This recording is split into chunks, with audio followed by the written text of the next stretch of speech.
La princesse de Kashi. Il y a longtemps, dans un royaume de l'ancienne Inde, il y avait un palais où le roi et la reine célébraient une grande fête.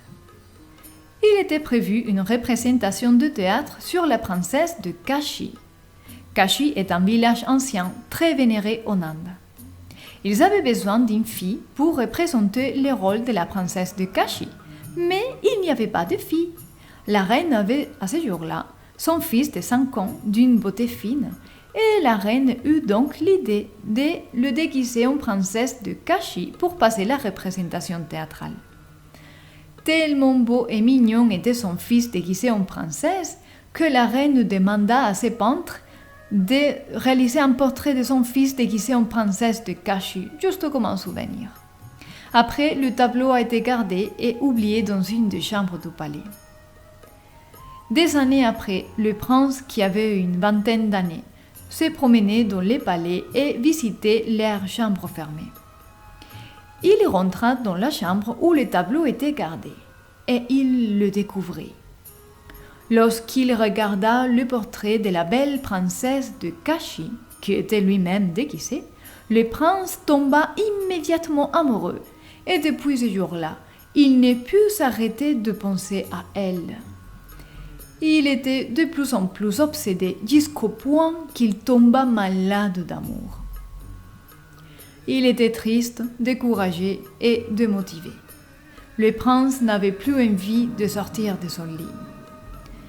Son médecin vint le voir et le questionna. « Alors, dis-moi, que t'arrive-t-il » ? « Si je dois me confesser, je suis tombé amoureux. » « Mais cela est une très belle nouvelle.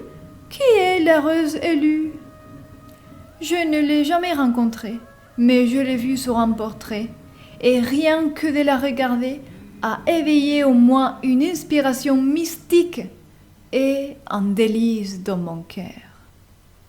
Vraiment, c'est la meilleure nouvelle que je pouvais entendre, dit le médecin tout euphorique.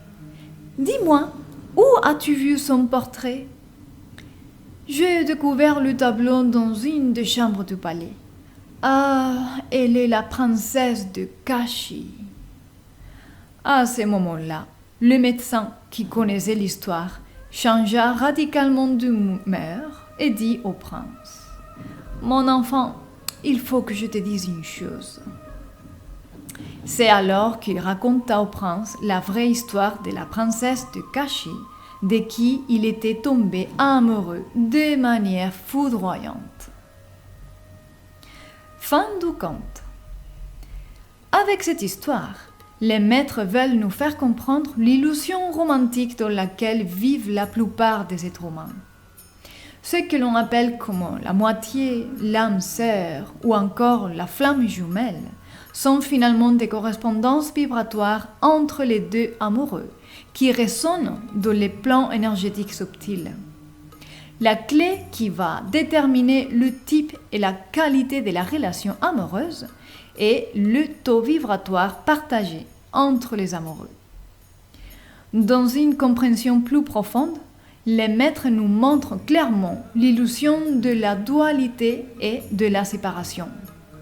C'est seulement dans notre monde tridimensionnel que le un, le tout, s'expérimente comme séparé de soi-même. Mais dans le voyage humain dans lequel nous sommes engagés, nous devons comprendre que c'est impossible d'être dissocié de la source d'existence de laquelle tout naît. L'unique réalité véritable est la pure existence. Nous, notre monde et nos relations dans le monde sont seulement des apparences de ce qui est.